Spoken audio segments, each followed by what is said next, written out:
నిన్ను అర్థం చేసుకున్నారు. అందుకే ఒక మాట మాట్లాడుతున్నాడు. సీన్ అర్థమైపోయింది, తిరగబడింది. అందుకే ఇప్పుడు ఏమంటున్నానంటే పెత్తందారులకి పేదవాళ్ళకి పోరాటం అంట. ఈ దేశంలో పెత్తందారి ఎవరన్నా ఉన్నా అంటే నెంబర్ 1 పెత్తందారి ఎవరు తమ్ముళ్ళు? ఎవరు? దేశంలో ధనికమైనటువంటి ముఖ్యమంత్రి. అతను డిక్లేర్ చేసిన ఆస్తుల విలువ 510 కోట్లు. దేశంలో అందరూ ముఖ్యమంత్రులు, కేంద్ర మంత్రులు అందరూ కలుపుకుంటే 510 కోట్లు కూడా లేదు. పాపం జగన్ ఎంత పేదవాడంటే ఆయనకి ఎక్కడ ఇల్లు కూడా లేదు. ఉందా ఇల్లు? డ్రాయర్ కూడా లేదు కదా, ప్యాంటు షర్టే కదా, డ్రాయర్ కూడా లేదు. చాలా పేదవాడు. భిక్షం అడుగుతున్నాడు, గిన్నె పెట్టుకొని ఎవ్రీడే భిక్షం అడిగి ఆ భిక్షంలో వచ్చే డబ్బులు భోంచేస్తున్నాడు. పేపర్ లేదు, టీవీ లేదు, ఇల్లు లేదు. పాపం చాలా పేదవాడు. తల్లి లేదు, చెల్లెలు లేదు, బాబాయ్ లేడు, తండ్రి లేడు. ఏ తమ్ముళ్ళు, అవునా కాదా? వాస్తవేనా?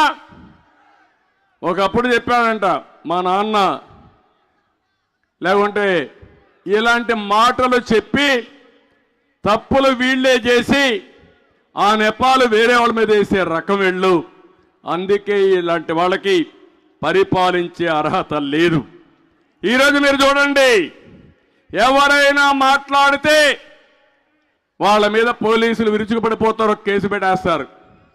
కానీ అన్యాయం మాత్రం వీళ్ళకి కనపడదు. కనపడుతుంది, మనసు ఉంది, కానీ మనసు పని చెయ్యదు. ఎందుకు? వీళ్ళకి భయం. వీళ్ళ మెడ మీద కత్తి పెట్టాడు, ఏసీబీ రైడ్స్ పెట్టాడు. ఒకవేళ ఎవరన్నా కానీ చెప్పింది చేయకపోతే ఇమ్మీడియట్గా వాళ్ళ మీద కేసు పెట్టి ట్రాన్స్ఫర్ చేసి జీతాలు కూడా ఇవ్వరనే భయం, పిరికితనంతో ఈరోజు పోలీసులు ప్రవర్తించే పరిస్థితికి వచ్చారు.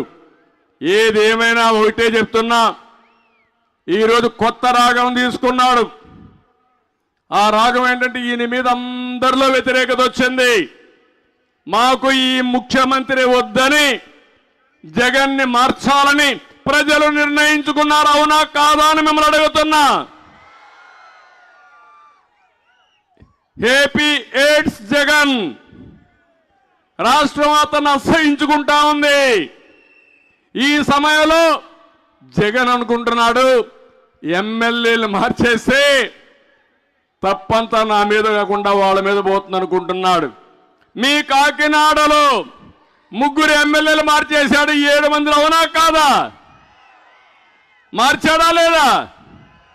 ఇంకా 80 మందిని మారుస్తాడంట.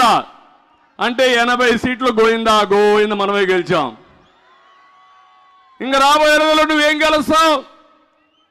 ఒక 5 సీట్లు 10 సీట్లు కూడా రావడానికి